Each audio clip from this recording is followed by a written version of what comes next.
करो आरंभ।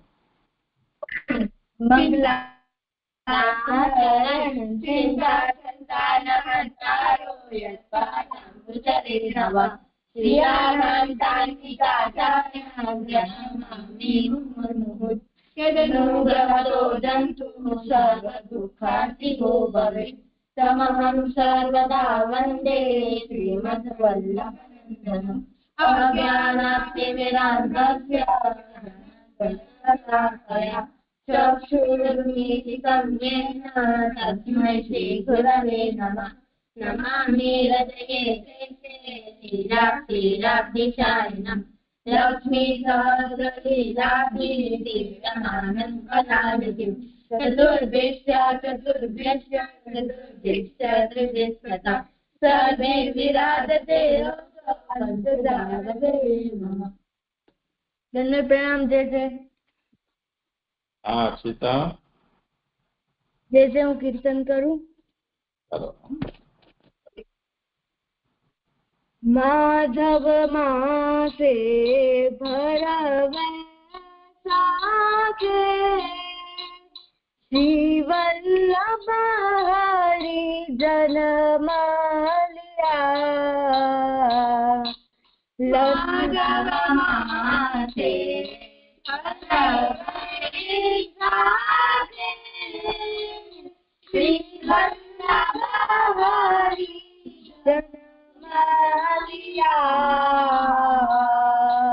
लक्ष्मण नंदन त्रिभुवन वंदना भक्ति मार्ग जीना प्रगट किया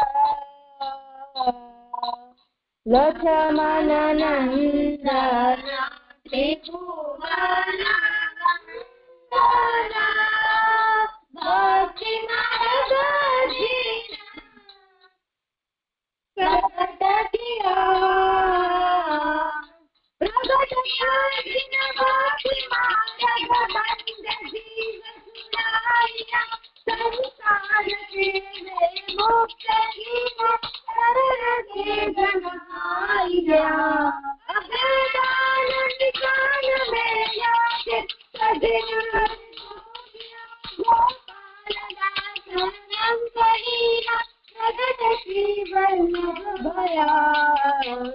दाता भूता और न दूजा साजा त्रिभुवन राय वहाँ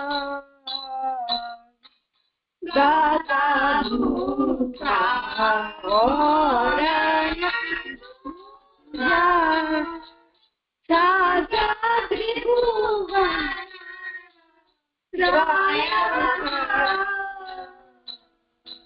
विरह निवारण भव जल तारण देखत उपजे ताव उहाँ विरह निवारण भव जल तारण देखत उपजे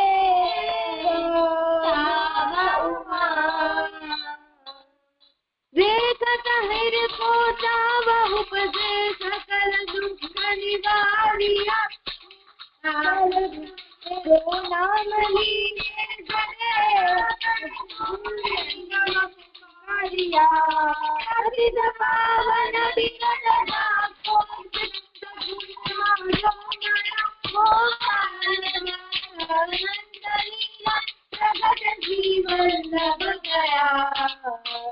ये ब्रज बालिया गोपालिया ए सब ब्रज के लोग वहाँ ये ब्रज बालिया गोपालिया ए सब ब्रज के लोग यह ब्रह्म धीरा श्रीमुख बीरा हरि सेवा रस भोग उहा यह मन क्रीड़ा श्रीमुख बीरा हरि सेवा रस भोग उहा रस भोग अरुगति जोग मिलिया ये अंतर रुद्र बाल चरित्र अनंत लीला प्राण दे सब गुण रया मूर्ति गोपिया अंजल गया गोपाल दास अनंत लीला प्रगट श्री वल्लभ भया पूर्ण ब्रह्म सनातन माधो कलिके सब अवतार वहाँ पूर्ण ब्रह्म सनातन माधो कलिके सब अवतार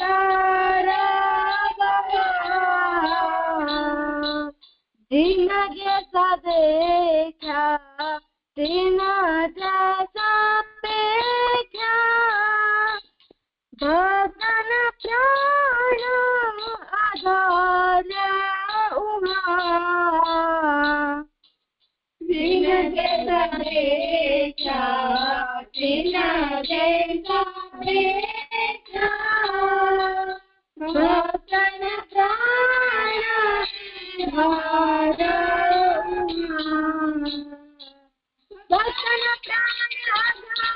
जीवल्लभये अंजन राखिए बाण संबंधना जग सदा धीमा भागिए गोपीनाथ अनाथ वेद में करुणा गोपाल दास अनंत लीला प्रगट श्री वल्लभ भया माधव माते भरवे साचे श्री वल्लभ हरि जन्म लिया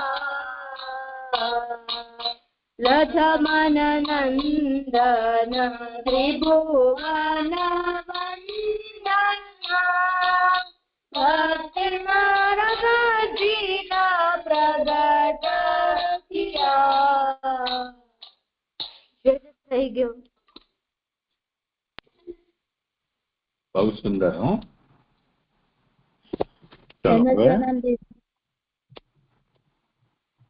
હા કોણ ઋત્વી દીદી શેઠ પુરુષોત્તમ દાસ નો પ્રસંગ શેઠ પુરુષોત્તમ દાસજી એકવાર સેવા કરતા હતા તો તેમના પુત્રએ તેમને દૂરથી જોયો તો વિચાર્યું કે હવે મારા પિતાજી વૃદ્ધ થઈ ગયા છે તો હવે સેવા મને કરવી જોઈએ તો તેમને શેઠ પુરુષોત્તમ દાસની મનની વાત ખબર પડી ગઈ અને તેમને વિચાર્યું કે હું નાઈને સેવા કરીશ તો પછી સ્નાન કરીને આવ્યા તો તેમને જોયું કે શેઠ પુરુષોત્તમ દાસજીએ 15 વર્ષના યુવકના દર્શન દીધા છે તો શેઠ પુરુષોત્તમ દાસજીએ કીધું કે સેવાની કોઈ ઉંમર ના હોય એનામાંથી શીખ મળે છે કે આપણે સેવાની કોઈ ઉંમર ના હોય અને આપણે જ્યારે મનમાં આવે ત્યારે સેવા કરી શકીએ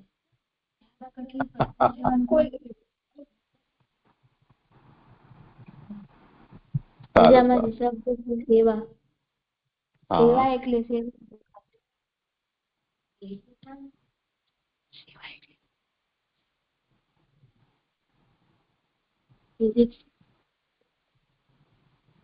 હા બોલો સેવ્યને સુખ થાય એવી ક્રિયા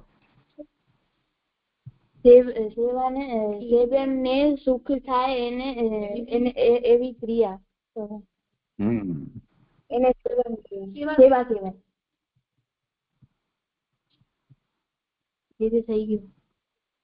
થઈ ગયું ચાલો સારું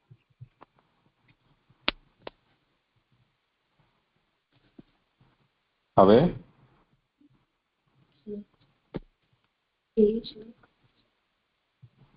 શ્લોક કરાવવાનો હતો. શ્લોક કરાવવાનો છે. પેલા આપણે કાલનું બોલી લઈએ, એક નવું સ્તોત્ર બોલો.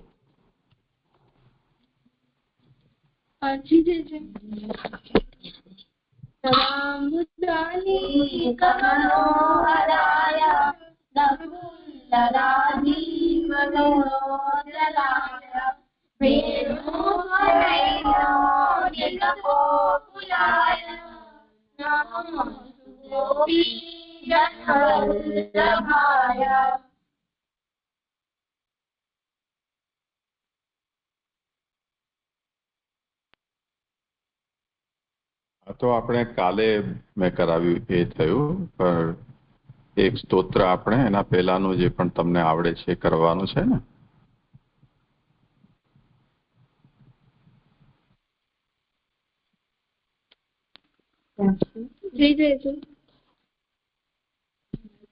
શ્રી ગોકુલેશાષ્ટકમ.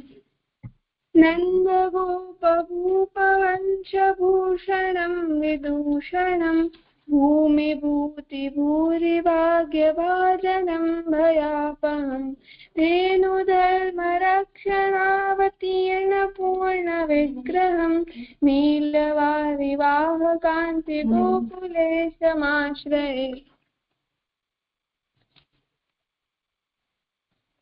गोप बाल सुंदरी गुणावृतं कलानिधिं रासमण्डली विहारकारी काम सुंदरम पद्मयोनि शंकरादिदेव वृंदवंदितं नीलवारिवाहकांति गोकुलेश्वरमाश्रये.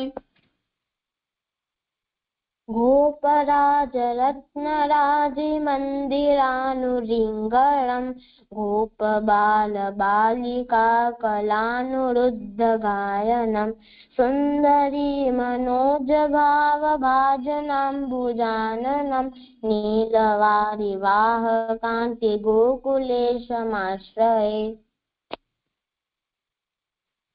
कंसकेसि कुञ्जराजदुष्टदैत्यदारणम् इन्द्रसृष्टविष्टिवारिवारणो धृताचलम् कामधेनुकारिताभिधानगानशोभितम् नीलवारिवाहकान्ति गोकुलेशमाश्रये. गोपिकागृहान्तगुप्तगव्यचौर्यचञ्चलं दुग्धभाण्डभेदभीतलज्जितास्य पङ्कजं धेनुधूलिधूसराङ्गशोभिहारनूपुरं नीलवारिवाहकान्ति गोकुलेशमाश्रये. वत्सधेनु गोपबालभीषणस्य वह्निपं केकिपेत्सकल्पितावतंस शोभिताननं वेणुवाद्यमत्तघोष सुन्दरी मनोहरं नीलवारिवाहकान्ति गोकुलेशमाश्रये.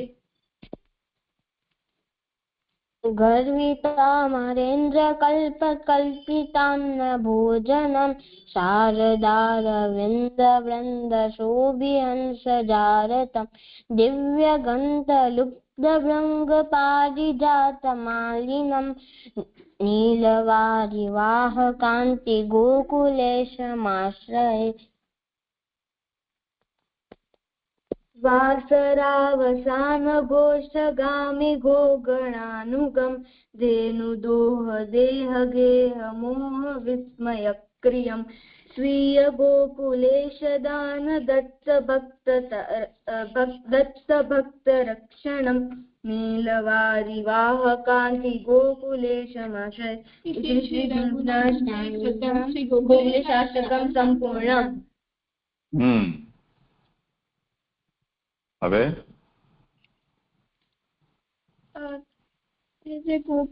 गोपीजन वल्लभाष्टकम्. બોલો પહેલો શ્લોક.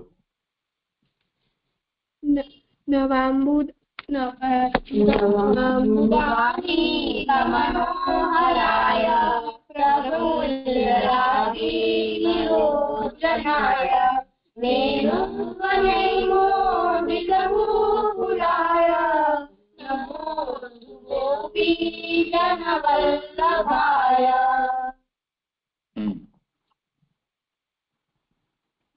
किरीट केयूर विभूषिताय। दीर्घ पर ध्यान आपजो। किरीट केयूर विभूषिताय। हूँ थोड़ू अननेचरल बोलू छूं केम के तमने ए विषय पर ध्यान जाए એટલા માટે। આટલું બધું પણ કરવાની જરૂર નથી જો સહજતાથી બોલી શકાતું હોય તો। ગ્રૈવેય માલામણિરંજિતાય। જો આમાં જે રંજિતમાં જે રીતે લખ્યું છે ને અર્ધચંદ્ર વાળું એને ય કે છે એ અડધો છે અને એના પછી જ છે તો પહેલા ય તો રઈ એવો એનો ઉચ્ચાર થાય નેસલ સાઉન્ડ આવે અને જ રંજિતાય। આને જો ઉલટી દો પહેલા જ આવે અને પછી ય આવે તો જ્ય એવો ઉચ્ચાર થશે। તો જ્ય લખાય આ રીતે પહેલે જ અડધો લખાય એના પછી ય આખો ય। એ જે જ્ઞાન કે જ્ઞાન આપણે બોલીએ છીએ એ મૂળ આ બે વર્ણથી બનેલો છે એટલે એનો ઉચ્ચાર થાય જ્ઞાન અથવા યજ્ઞ। અહીંયા ય પહેલા છે એટલે આપણે બોલીશું એને રંજિતાય। પછી સ્ફુરત ચલત સ્ફુરત એમાં અડધો પહેલા બોલી લઈશું। સ્ફુરત ચલત અડધો કાંચન કુંડલાય નમોસ્તુ ગોપીજન વલ્લભાય। किरीटकेयूर विभूषिताय ग्रैवेयमाला मणिरंजिताय स्फुरच्चलत् कांचन कुंडलाय नमोस्तु गोपीजन वल्लभाय। चल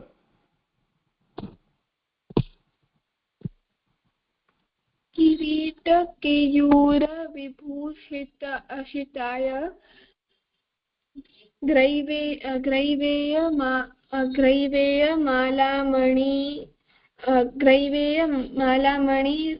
रंजिताय स्फुरत् चलत् कांच कुंडलाय नमोस्तु गोपी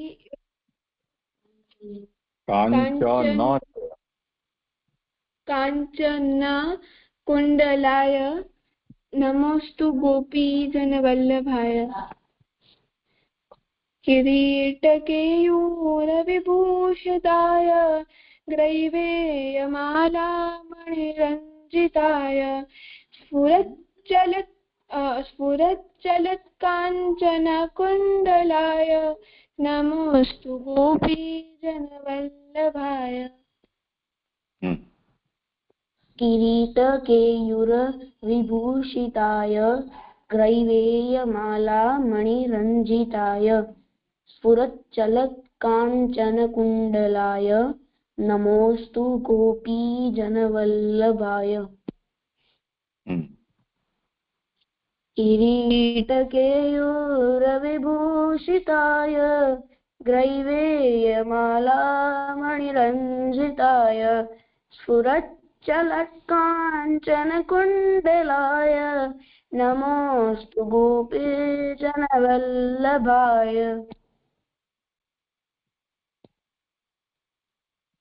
किरीटकेयूर विभूषिताय ग्रैवेयमालामणिरंजिताय रञ्जिताय स्फुरच्चलत् काञ्चन कुण्डलाय नमोऽस्तु गोपीजनवल्लभाय किरीटकैयूरविभूषिताय કિરીટ કેયુર કઈ કઈ એવું કેમ બોલે છે? किरीटकेयूरविभूषिताय ग्रैवेयमालामणिरञ्जिताय स्फुरच्चलत् काञ्चनकुण्डलाय नमोऽस्तु गोपीजनवल्लभाय किरीटकैयूरविभूषिताय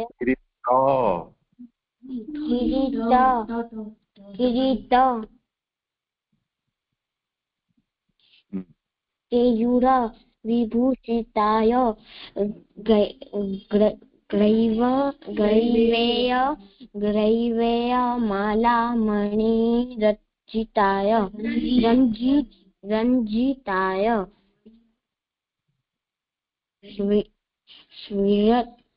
स्फुरच्चलत् काञ्चन कुण्डलाय नमोऽस्तु गोपीजनवल्लभाय किरीटकेयूरविभूषिताय ग्रैवेयमालामणिरञ्जिताय स्फुरच्चलत्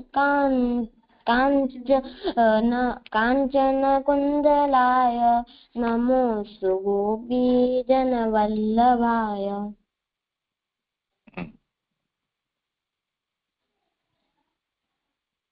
થઈ ગયું? જે હું બોલું? હા બોલો ને. किरीटकेयूरविभूषिताय ग्रैवेयमालामणिरञ्जिताय स्फुरच्चलत्काञ्चनकुण्डलाय नमोऽस्तु गोपीजनवल्लभाय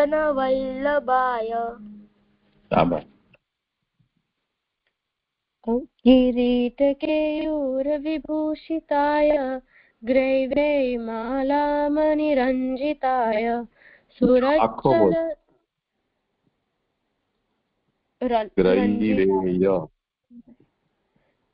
ग्रैवेयमालामणिरञ्जिताय ग्रैवेयमालामणिरञ्जिताय स्फुरच्चलत्काञ्चनकुण्डलाय नमोऽस्तु गोपीजनवल्लभाय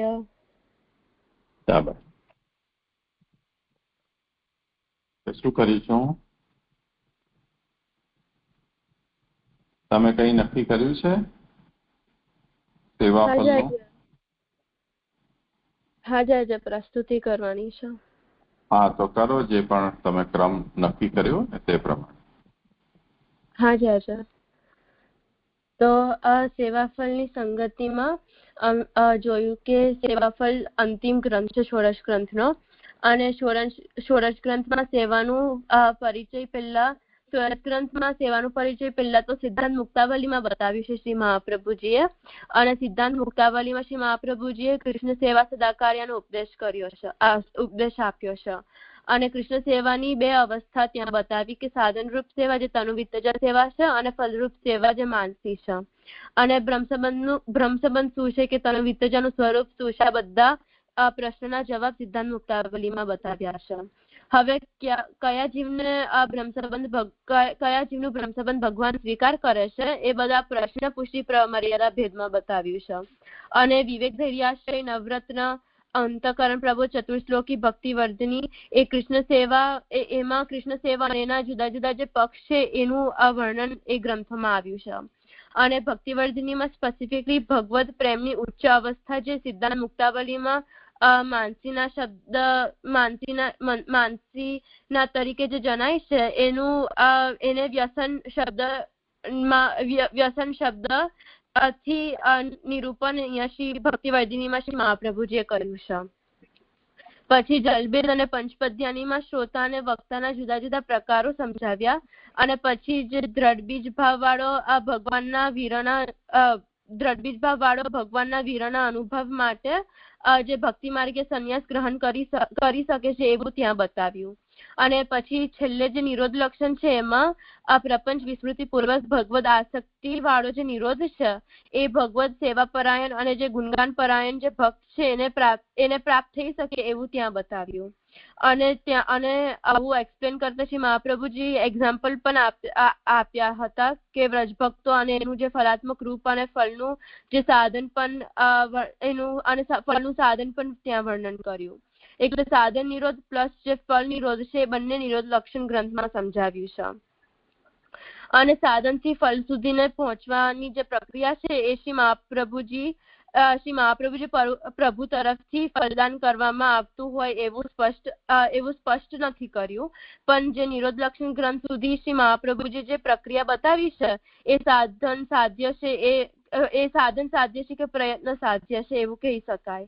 અને સાધન સાધ્યતા જે છે એના માટે છે જે પુષ્ટિ પ્રવાહ મર્યાદા ગ્રંથમાં જે સમજાવેલા જે પુષ્ટિજીવ તરીકે વર્ણન એમનું કરેલું છે અને એમને પુષ્ટિ માર્ગે ફળ પ્રદાન કરવાનું નિર્ધારણ કર્યું છે.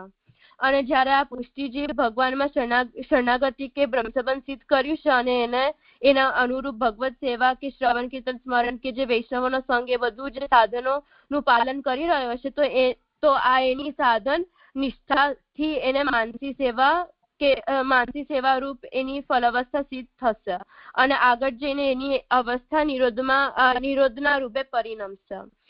એટલે આનો મતલબ એવો થયો કે નિરોધ લક્ષણ સુધીને જે પણ સાધનો અનુસરણ કરવામાં આવશે તો એ પ્રમાણે ફળની સિદ્ધિ પ્રાપ્ત થશે.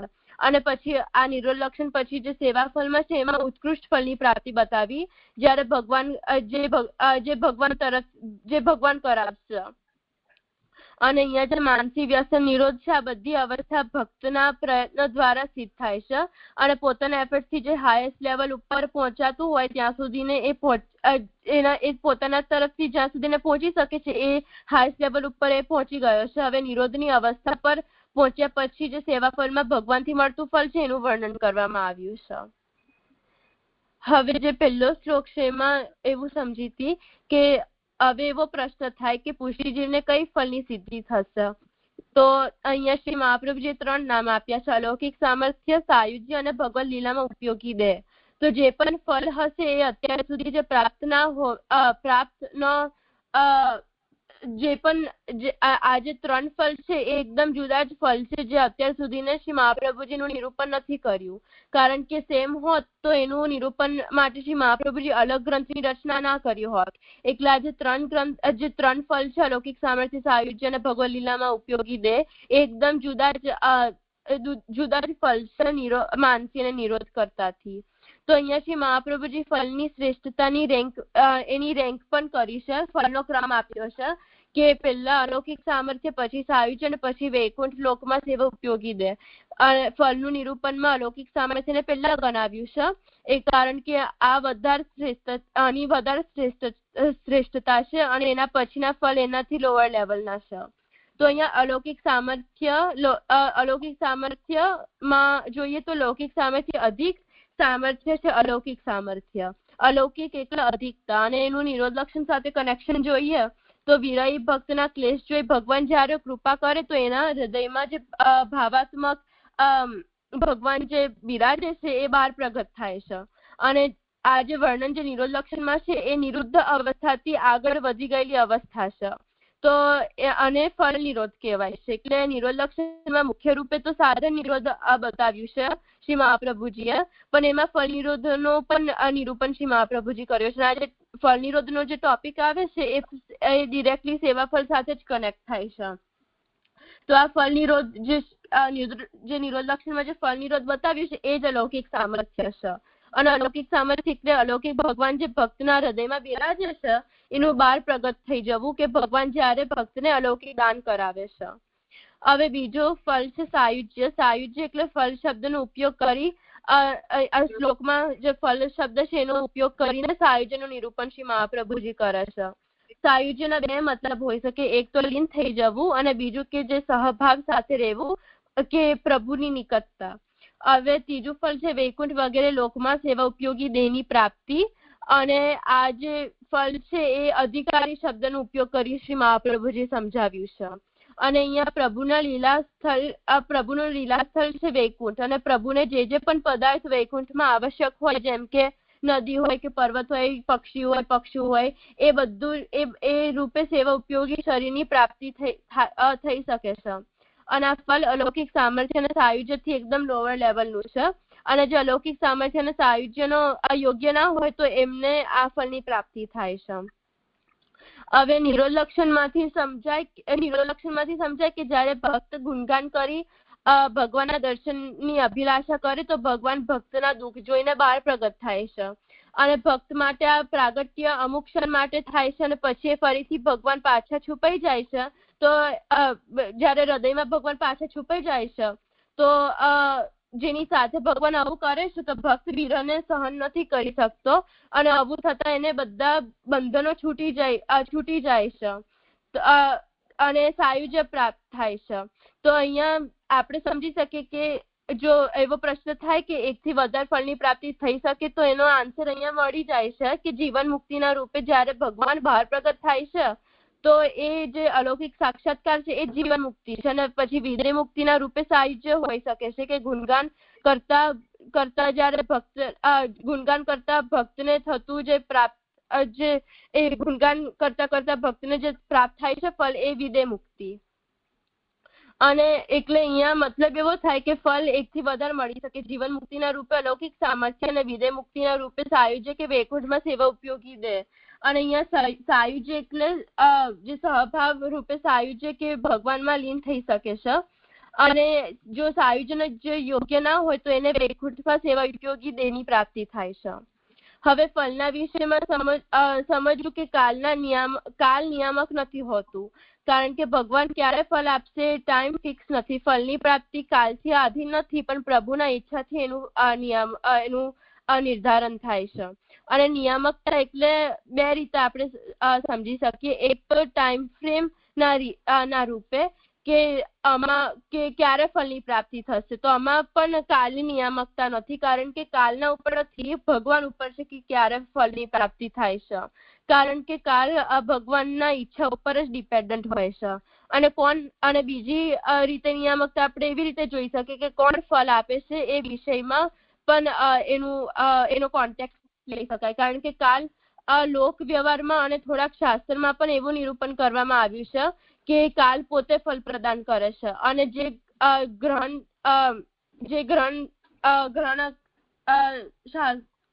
અને જે જ્યોતિષો છે એ જે ગ્રહણના શાસ્ત્રમાં તો એવા શબ્દોનો પ્રયોગ કરે કે કાલ ફળ આપતું હોય છે. પણ આપણે એવું ના સમજવું જોઈએ કે કાલ ફળ આપે છે કારણ કે ભગવાન જ ફળ આપે છે. પણ કાલ ફળ આપતું હોય એવું લાગે કારણ કે ભગવાનનો અનુભવ આપણે થતો નથી, પણ એકચ્યુઅલમાં ભગવાન જ ફળ આપે છે. તો અહીંયા આપણે કાલને ના લેવું જોઈએ પણ ભગવાનની ઈચ્છાને લેવું જોઈએ. હવે અહીંયા એવો પણ પ્રશ્ન થાય કે શ્રી મહાપ્રભુજી સ્પેસિફિકલી કાલનો ઉલ્લેખ કેમ કર્યો કે ના કાલોત્તર નિયામક? એવું પણ કહી શકતા કે ફળની પ્રાપ્તિમાં કર્મ નિયામક નથી, તો કેમ કાલ જ? તો આનો મતલબ એવો થાય છે કે ભગવાનનું કાલરૂપ સ્વરૂપ સૌથી અશક્તિશાળી છે. કાલમાં જ ભગવાને પોતાના સામર્થ્ય કે શક્તિ મૂકી છે. અને કોઈ વ્યક્તિના કર્મો નિર્બળ પણ હોય પણ કાલ સશક્ત હોય તો કાલથી પણ એ જીવ ઉપર આવી જઈ શકે છે. એટલે અહીંયા કાલને કીધું છે ને અહીંયા સ્પેસિફિકલી ન કાલોત્તર નિયામક એવી રીતે શ્રી મહાપ્રભુજીએ ઉપદેશ આપ્યો છે. અને હવે બીજા શ્લોકમાં હું એવું સમજી હતી કે અહીંયા એવો પહેલા પ્રશ્ન થાય કે ભગવત સેવામાં તત્પર હોવા છતાં પણ બધા ભગવદીય જીવને તો ફળની પ્રાપ્તિ થતી નથી, તો એવું કેમ? તો આગળ જોયું કે કાલ નિયામક નથી, તો બીજું જ કારણ હોવું જોઈએ. તો અહીંયા 3 ફેક્ટર છે મહાપ્રભુજી બતાવ્યા છે: ઉદ્વેગ, પ્રતિબંધ અને ભોગ. તો ઉદ્વેગના 2 ટાઈપ્સ હોય છે. પેલું કે ક્રિયામાન જે ક્રિયામાન ચિંતા છે એવી રીતે લઈ શકીએ કે જાતે ઉભા કરેલા ઉદ્વેગ. આ જે ઉદ્વેગ છે એનું નિવારણ કરવાનો પ્રયત્ન આપણે જ કરી શકીએ છીએ, કારણ કે આપણે જ ઉભા કરેલા છે. અને ઉદ્વેગને દૂર કરવાની વાત એ આપના અંકુશમાં જ છે. હવે જે જાયમાન ચિંતા પણ હોઈ શકે બીજા પ્રકારે, તો અન્ય સિચ્યુએશન થી ઉભા કરેલા ઉદ્વેગ એ જાયમાન કહેવાય. અને જે સિચ્યુએશન આપણા કંટ્રોલમાં નથી અને એના કારણે જ ઉદ્વેગ ઉભા થાય છે, તો એનું નિવારણ આપના અંકુશમાં નથી હોતો. અને થોડાક પણ ઉદ્વેગો આ કેટેગરીમાં આવે છે જે આપના પ્રારબ્ધ કર્મના લીધે હોય છે. એટલે ભગવાને જે સારા ખરાબ ફળને ભોગવવાનું નક્કી કર્યું છે એ આપણે ભોગવવું જ પડશે. એટલે ફળ જયારે પેદા થશે તો એ ફળ જન્ય ઉદ્વેગ સહન કરવું જ પડશે. એટલે આ ઉદ્વેગને શાંત કરી શકીએ, પણ જે સિચ્યુએશન થી ઉદ્વેગ ઉભું થયું છે એ આપણા હાથમાં નથી. એટલે આવા ઉદ્વેગથી ભગવત સેવામાં મન એકાગ્ર નથી થતું અને મનમાં ઉદ્વેગ હોય તો સેવામાં આ રૂકાવટ આવી જાય છે. એટલે અને કેટલાક ઉદ્વેગ ભગવાન પેદા કરે છે જેના આપણે અવોઇડ જ ના કરી શકીએ. ક્રિયામાન ઉદ્વેગને આપણે દૂર કરી શકીએ, પણ જો ભગવાન પોતે જ ઉભા કરી લેશે ઉદ્વેગ તો આપણે એને દૂર ના કરી શકીએ, ખાલી ધીરજ જ રાખી શકીએ છીએ. હવે પછી બીજો જે ઉદ્વેગ પછી પ્રતિબંધ આવે છે. પ્રતિબંધમાં પણ બે પ્રકાર હોય છે, લૌકિક અને અલૌકિક. તો લૌકિક ઉદ્વેગ પ્રતિબંધનું નિરૂપણ છે મહાપ્રભુજી સાધન પ્રકરણમાં કર્યું છે.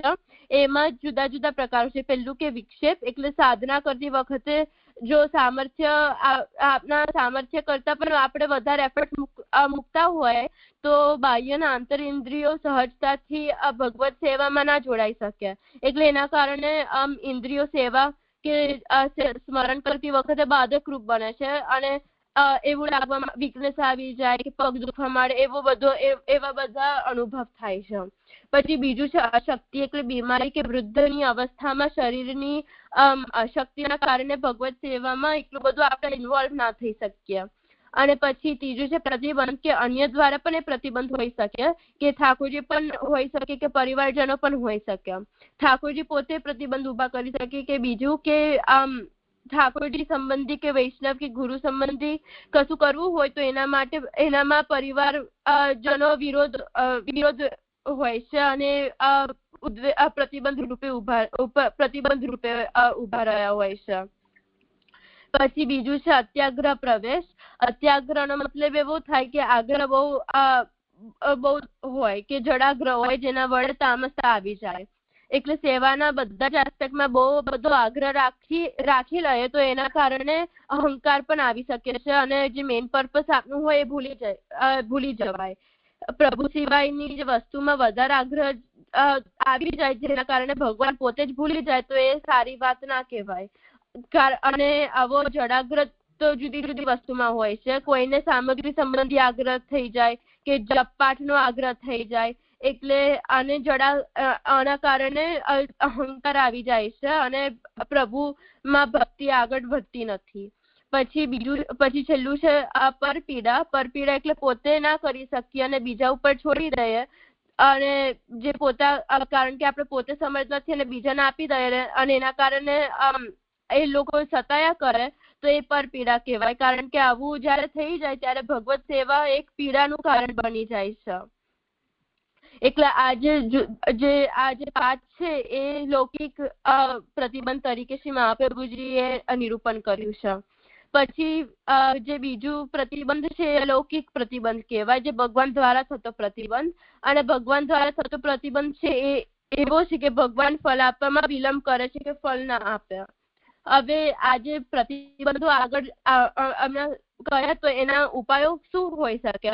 તો વિક્ષેપ હોય તો એવો એક ઉપાય છે કે ઇન્દ્રિયો વિક્ષેપ કરતી હોય તો એને ટ્રેનિંગ આપવી કે એ ધીમે ધીમે ભગવત કાર્યમાં એ સહજતાથી એ પ્રવૃત્ત બની શકે. અને જો ઇન્દ્રિય સ્વતઃ એ કાર્યમાં ઓલરેડી પ્રવૃત્ત થતી જ હોય તો એનો મતલબ એવો થાય કે એ કાર્ય પ્રત્યે રુચિ છે. અને પછી અન્ય કાર્યમાં હજુ સહજતા ના હોય તો એને પણ એવી રીતે ઇન્ટરેસ્ટિંગ બનાવીને ઇન્દ્રિયોને કાર્ય પ્રત્યે રુચિ કાર્ય પ્રત્યે રુચિ થઈ શકે છે.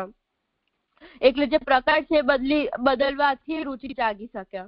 પછી જો અશક્તિ હોય તો શરીરના કામ કરતું હોય પણ ભગવત સેવામાં જોડાઈ રહેવાની ઈચ્છા હોય અને ક્રમ ઓછો ના કરવો હોય તો એવો સંઘ શોધી લેવો જોઈએ જેનામાં શક્તિ હોય, એટલે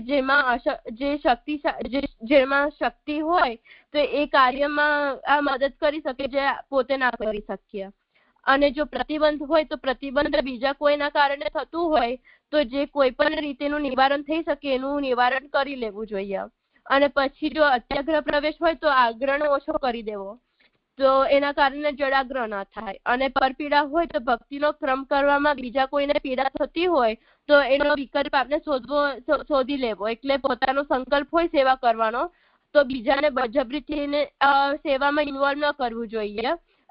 અને એમને ભગવત કાર્યમાં ત્યારે જ ઇન્ક્લુડ કરવા જોઈએ જો એમને રુચિ કે અનુકૂળતા એ બતાવે તો. અને જો ઉદાસીનતા દેખાય તો એમને સેવામાં એમને ઇન્વોલ્વ ના કરવા જોઈએ. અને જો અલૌકિક પ્રતિબંધ હોય, ભગવત પ્રતિબંધ હોય તો એનું નિવારણ ભગવાન પોતે જ કરી શકે છે, બીજું કોઈ ના કરી શકે. એટલે આ પ્રતિબંધ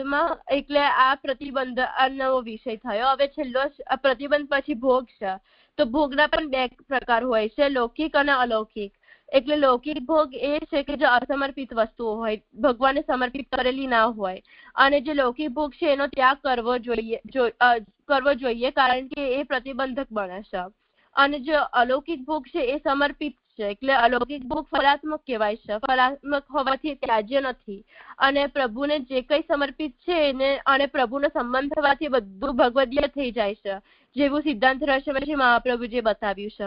એટલે ભગવાન સાથે જોડાતા બધું બ્રહ્માત્મક બની જાય છે. જેવી રીતે ગંગાજીની સાથે મિલન થતા જે પણ ગંદુ પણ પાણી હોય ગંગાજીની સાથેનું મિલન થતા એ ગંગાદ્રુપ જ બની જાય છે. તો એવી જ રીતે ભગવાન સાથે જોડાતા બધું જ વસ્તુ બ્રહ્માત્મક બની જાય છે.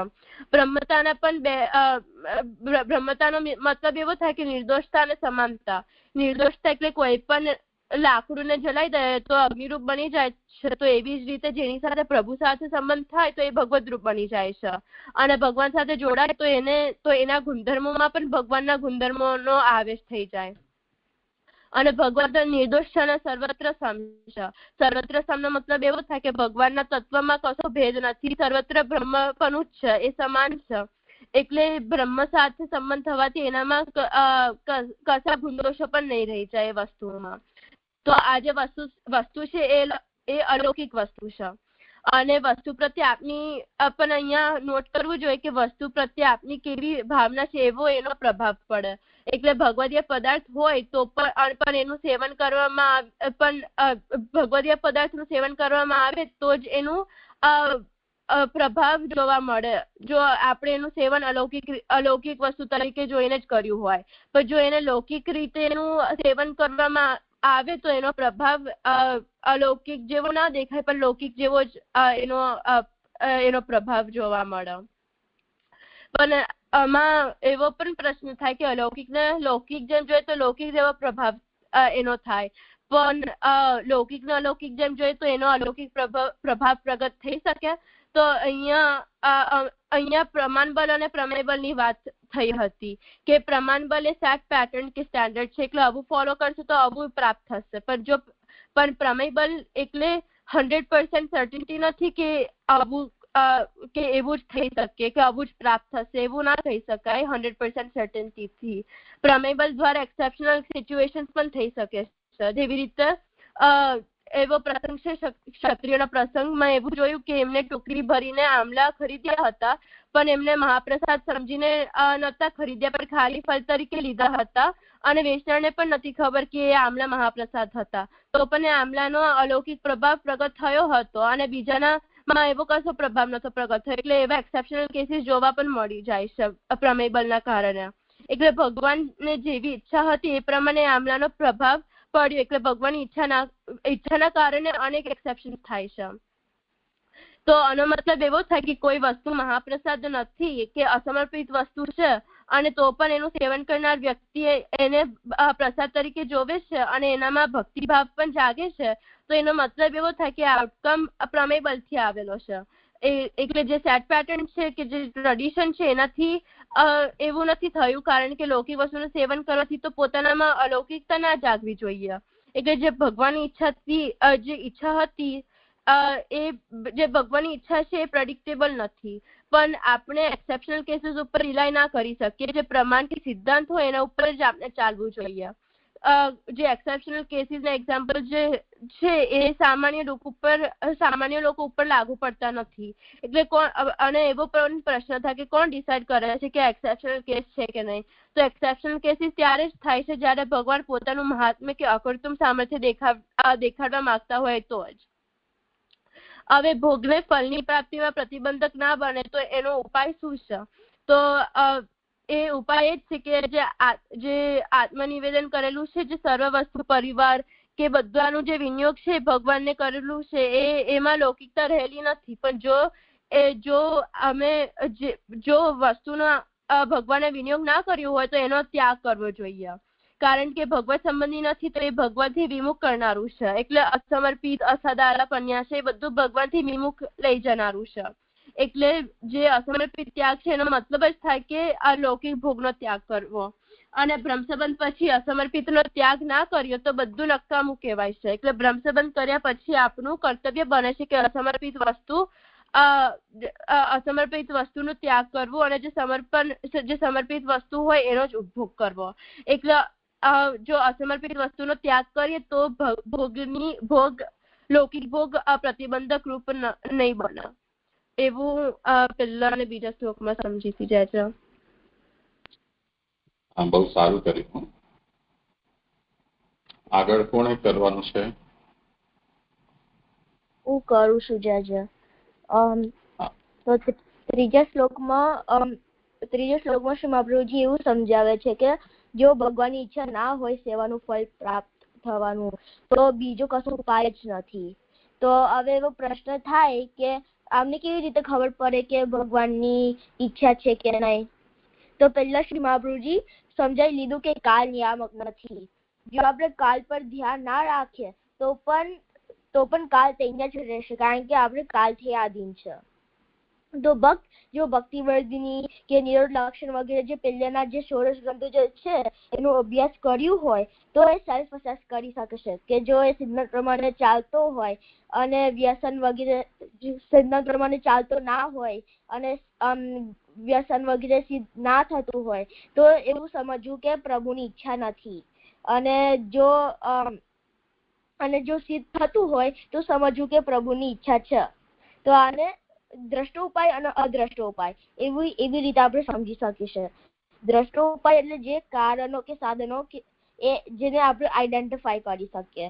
એટલે જે સાધનો મહાપ્રભુજી ષોડશ ગ્રંથોમાં સમજાયું ભક્તિની વૃદ્ધિ માટે.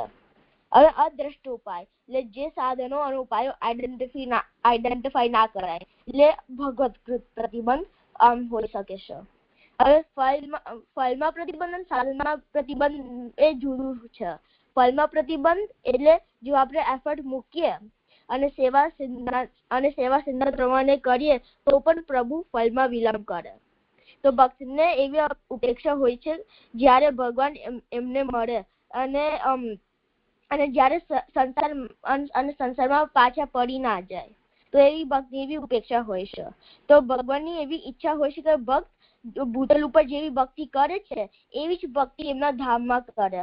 પણ અમુક વાર બીજા ભક્તોને શિક્ષા આપવા માટે એ જે સિદ્ધ થયેલા જે ભક્તો જે છે એમને ફળમાં વિલંબ કરાવે છે. તો આ ભગવાનની જ્યારે ભક્ત જાણી લે કે ભગવાનની ઈચ્છા નથી તો એને વિવેક રાખીને બધું જ હરિની ઈચ્છા છે એવું માનવું જોઈએ. હવે ચોથા શ્લોકમાં એવું સમજાવે છે કે આપણે 3 પ્રકારના બાધકો જોયા: ઉદ્વેગ, પ્રતિબંધ અને ભોગ. તો આપણે આ 3નો ત્યાગ કર્યા પછી સેવામાં આનંદ થશે. હવે ભોગના 2 પ્રકાર છે, લૌકિક ભોગ અને અલૌકિક ભોગ. તો અલૌકિક ભોગ એ મહાભોગ છે, એટલે ભગવાનનું મહાપ્રસાદ.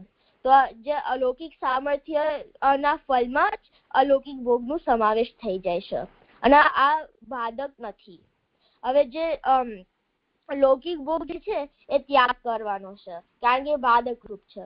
તો હવે આ લૌકિક ભોગમાં શું બાધક છે અને એને કેમ એનો ત્યાગ કરવો જોઈએ એ આગળના શ્લોકમાં બતાડે છે કે લૌકિક ભોગ બાધકરૂપ બનવામાં બે કારણો છે, એક સવિઘ્ન અને બીજું અલ્પ. સવિઘ્ન એટલે અસમર્પિત પદાર્થો, અસમર્પિત પદાર્થો એ વિઘ્ન રૂપ હોય છે એટલે ઓબ્સ્ટિકલ્સ પડે છે. અને અલ્પ એટલે જે પ્રભુને સંબંધિત હોય જેમ મહાપ્રસાદ એ હાયર ક્વોલિટીના હોય છે અને જે પ્રભુ સંબંધિત ના હોય એ લોઅર ક્વોલિટી ના હોય છે. એટલે જે લોઅર ક્વોલિટીના જે હોય એને અલ્પ કહેવાય છે. હવે જો પ્રભુ ફળમાં વિલંબ કરે તો ચિંતા અમને કરવી ના જોઈએ અને જો પ્રભુ સ્વીકારી લઈએ તો ચિંતા ઓછી થતી જશે પણ પરિસ્થિતિ તો એવી જ રહેશે. તો અને ભગવાનની એવી આજ્ઞા અને તો અહીંયા આને ભગવત્કૃત પ્રતિબંધ કહેવાય છે. અને એવું પ્રશ્ન થાય કે ફળમાં વિલંબ થવાનું એ મોટી વાત છે અને ચિંતા ના કરવાની એવું શ્રી મહાપ્રભુજી કહે છે. તો આ ચિંતા કેવી રીતે ના થાય આટલી મોટી વાતમાં? તો ભક્તને પણ ઉપેક્ષા થાય છે કે ફળ ક્યારે પ્રાપ્ત થાય, કે નિરૂઢ લક્ષણમાં જેમ યશોદાજી નંદરાજી ગોપીજનોને જેવું સુખ દુઃખ થતું હતું એવું ક્યારે મન થશે, પ્રાપ્ત થશે? તો અહીંયા શ્રી મહાપ્રભુજી ફળ થવાનું જ નથી એવું નથી પણ ફળમાં વિલંબ થાય છે. તો જો જે આત્મનિવેદન કરેલું છે એમને તો ફળ મેળવવાનું જ છે. એટલે જો વિલંબ થાય તો ચિંતા કરવી ના જોઈએ. અને અમુક વાર જે સ્થિત થયેલા ભક્તો હોય તો ભગવાન ફળમાં વિલંબ કરાવે છે એટલે સાધન ભક્તોને એક્ઝામ્પલ આપવા માટે. એટલે જો ફળમાં વિલંબ થાય તો ચિંતા કરવી ના જોઈએ. આવું મને સમજણ પડી જાય છે. હા, બહુ સરસ કર્યું. પ્રણામજી છે. આગળના શ્લોકમાં એવું સમજાય છે કે આંશિક રીતે પણ જો આદ્ય ફળ સિદ્ધ ન થતું હોય તો ભગવાન તેનું દાન હાલ કરવા નથી ઈચ્છતા એમ સમજવું. આવે સમય ભક્ત દ્વારા કરાતી સેવાને આદિદૈવિક ન જાણવી. આવી પરિસ્થિતિમાં ભોગવૃત્તિથી છુટકારો ત્યારે જ પામી શકાય કે જ્યારે ગુણગાનથી વ્યસન દશા સિદ્ધ થાય અને ગ્રહ પરિત્યાગ કરવો શક્ય બને. તો અહીંયા એમ સમજાવે છે કે જે આદ્ય એટલે અલૌકિક ન આદ્યતું એટલે અલૌકિક સામર્થ્ય રૂપ ઉત્તમ ફળ ન મળે તો દત્તતા નાસ્તિ એટલે ભગવાનને આપવાની ઈચ્છા નથી. તૃતીય બાધકમ ગ્રહમ તો ઘર છે તે બાધક છે તેનો ત્યાગ થાય ત્યારે લૌકિક ભોગ છૂટે નહીં તો રહેશે જ. તો અહીંયા પર્ટિક્યુલર કયો પ્રતિબંધ રૂપ કયો પ્રતિબંધ રૂપ ફળ શું થાય છે એ નક્કી નથી. તો એટલે કે જીવતા કે મર્યા બાદ ક્યારે ફળ પ્રાપ્ત થશે એ પણ નક્કી નથી. તો મૃત્યુ પછી પ્રભુ ફળ નથી આપતા તે આપણે સમજવું. પ્રભુ હજી એક એટલે કે આપણી મૃત્યુ થઈ જાય ને પછી પણ પ્રભુ અગર ફળ નથી આપતા તો આપણે એમ સમજવું કે પ્રભુ આપણો હજી એક ઓર જન્મ કરાવવા માંગે છે. જેમ કે જય વિજયના એક્ઝામ્પલમાં જોઈએ કે જય વિજય હતા એમને 3 જન્મ ભગવાને 3 જન્મ લેવા પડ્યા, એમને શ્રાપ મળ્યો હતો. તો એમણે એવું કંઈક કર્યું જેનાથી એટલે એમને એટલા વધારે પાપ કરે જેનાથી પ્રભુ જલ્દી અવતાર લઈએ ને એમનો ઉદ્ધાર થઈ શકે. તો જો પ્રભુ પુષ્ટિ જીવને કે ભક્તને મૃત્યુ પછી પ્રાપ્ત થનાર ફળ છે એમાં ભગવાનની ઈચ્છા નથી થઈ રહી તો હજી જીવાત્માને ફરીથી જન્મ લેવા પડશે. જેમ દામોદરદાસ હરસાણીના પ્રસંગમાં પણ જોયો હતો કે એમને 10 વર્ષ જન્મ લેવાના એવું કહ્યું હતું મહાપ્રભુજીએ. તો ફરીથી જન્મ લેવા ભક્તને જે ભક્ત છે એને ફરીથી જન્મ લેવા નથી ગમતા પણ પ્રભુની ઈચ્છા છે તો તેને જન્મ લેવા પડે છે. તો જો પ્રભુ અલૌકિક સામર્થ્ય નથી દેવા ઈચ્છતા તો પ્રભુની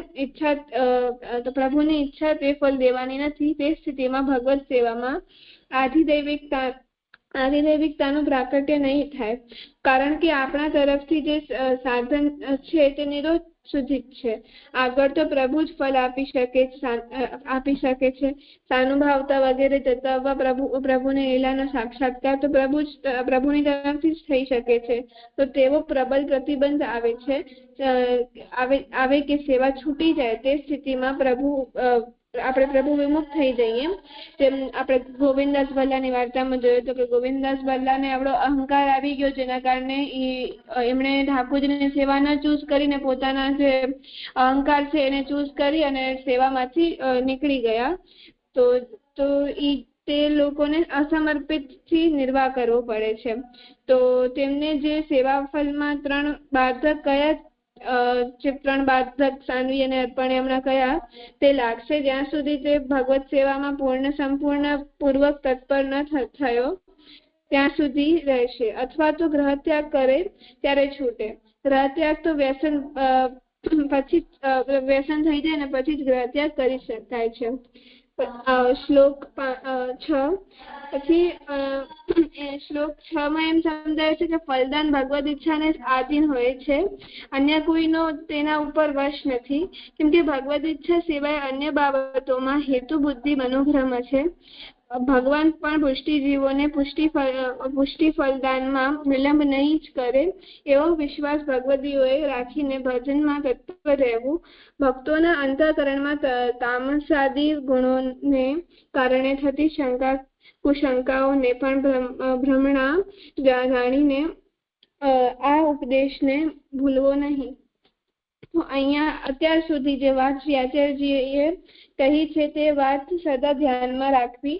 તે સિવાય એટલે આચાર્યજીએ કહ્યું છે તે સિવાયની જેટલી વાત છે તે ભ્રમ છે, કલ્પના છે. તો ફલ છે તે સાધન દ્વારા પ્રાપ્ત થાય છે, એટલે સાધનથી સિદ્ધિ. તો ભક્તિ માર્ગમાં તો જો ભગવાનની ઈચ્છા હોય તો સાધનથી ફળ મળે એવું આચાર્યજીએ કહ્યું છે. તો સાધનથી ફળ મળે, આપણે અગર એમાંથી જો ભગવાનની ઈચ્છાથી કાઢી નાખીએ અને સાધનથી ફળ મળે એટલું રાખીએ તો એ આપણો ભ્રમ થઈ જશે.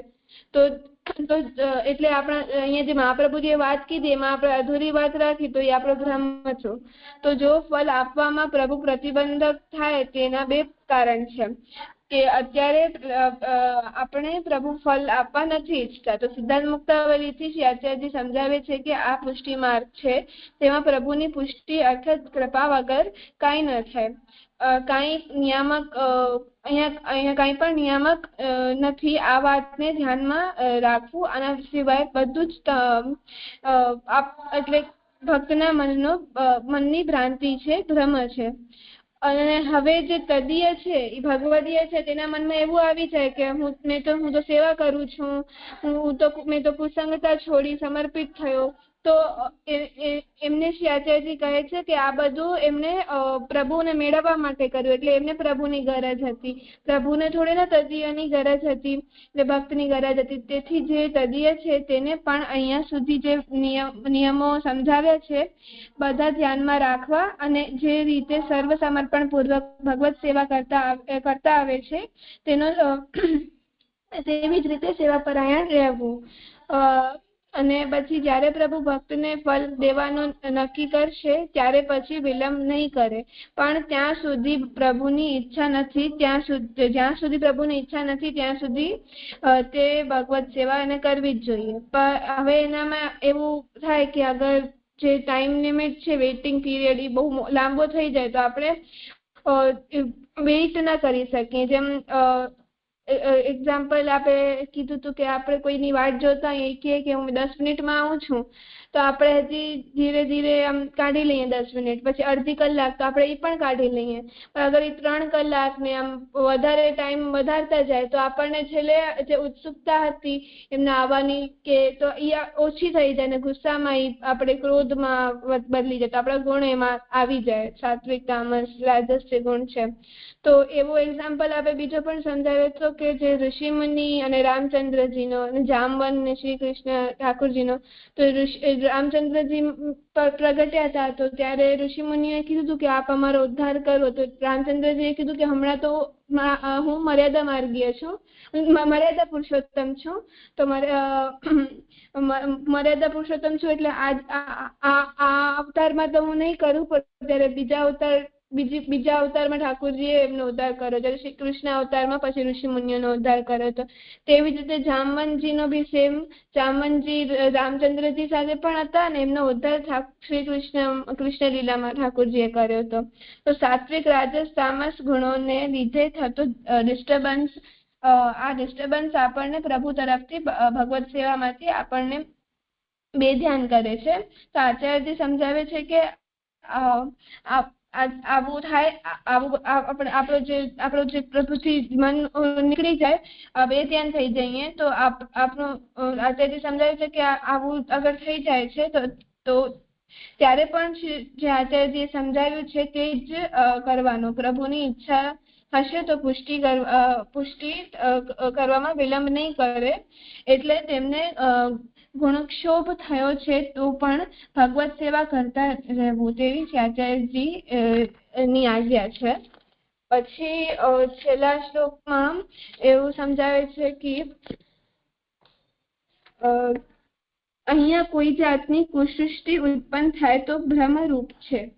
તો કોઈ પ્રકારની કુસૃષ્ટિ ઉત્પન્ન થાય એટલે શું? તો કુસૃષ્ટિ એટલે ખરાબ વિચાર, ખરાબ બુદ્ધિ. તો એના આપણે એક્ઝામ્પલ અવિશ્વાસ, સંશય, નિરાશા, દોષ બુદ્ધિ એવા જોયા હતા. તો અને એમ પણ જોયું હતું કે જે સૃષ્ટિ છે એટલે સૃષ્ટિને આપણે ગીતાજીમાં એમ કહ્યું છે કે સૃષ્ટિ બે પ્રકારની છે, એક દૈવી સૃષ્ટિ અને એક આસુરી સૃષ્ટિ.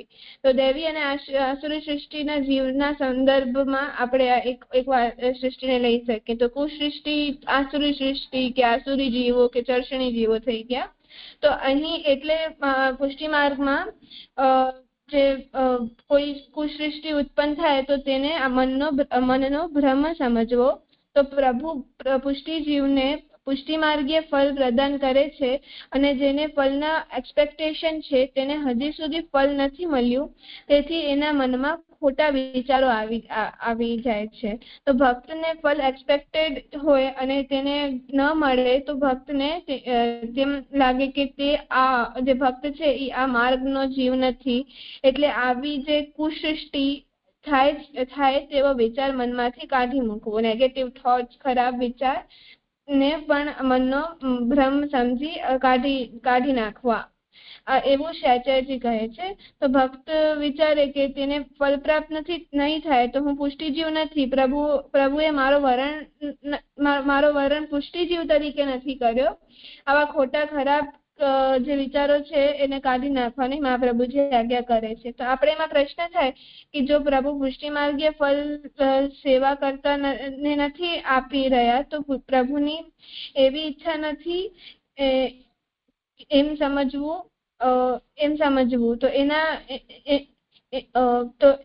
તો એમાં શ્રી મહાપ્રભુજીએ સમજાવ્યું છે કે આ વાત પર શ્રી મહાપ્રભુજી સમજાવે છે કે પ્રભુ જે પુષ્ટિ માર્ગીય સેવક ભગવત સેવા કરી રહ્યો છે એને યોગ્ય અવસ્થા સુધી પહોંચીને પણ ફળ પ્રદાન કરવા નથી આ માંગતા. તો તે જીવને ફળ મળશે, પણ એ જે આસુરી છે તેને એવું ના વિચારવું જોઈએ. તો આસુરી એટલે પ્રવાહી. તો આસુરી ને પ્રવાહી, પુષ્ટિ પ્રવાહ મર્યાદા ભેદમાં પ્રવાહી કયા છે, ગીતાજીમાં આસુરી કયા છે.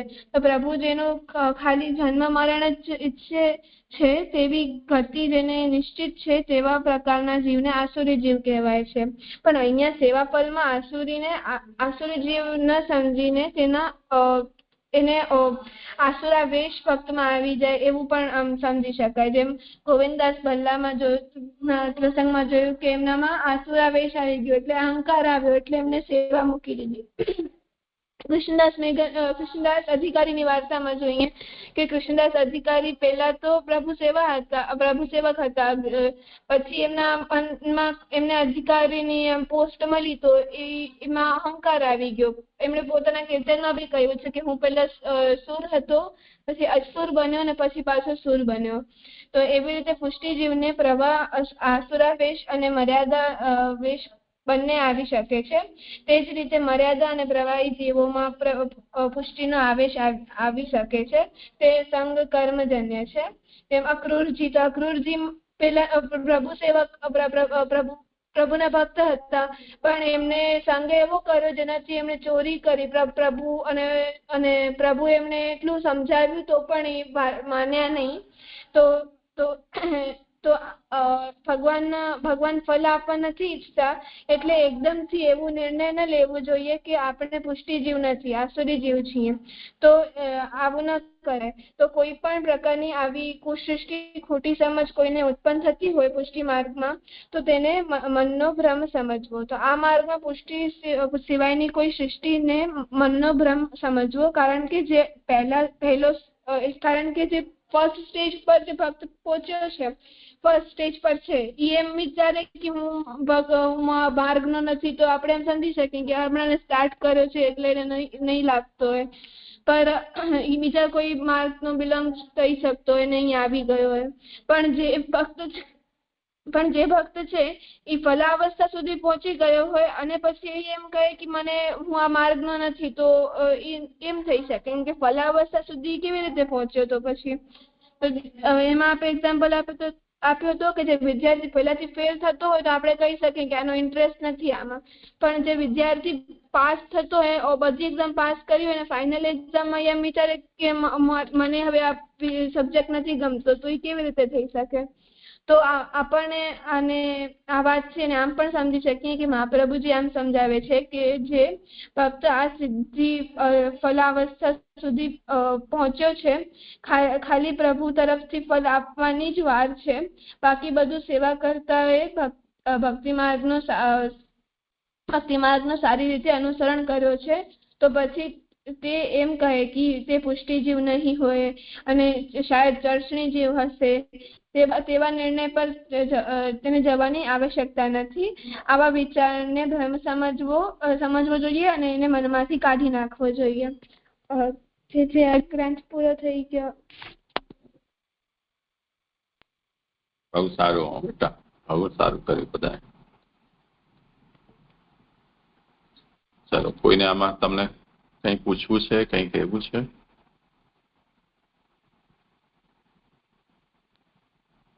ના ચાચા. સારું, ચાલો. તો હવે કાલે આપણે કંઈક વિચાર કરી લઈએ. સોમવારથી કોઈ નવો વિષય શરૂ કરવો હોય તો નક્કી કરીને પછી જણાવો. ચલો, અહીંયા વિરામ.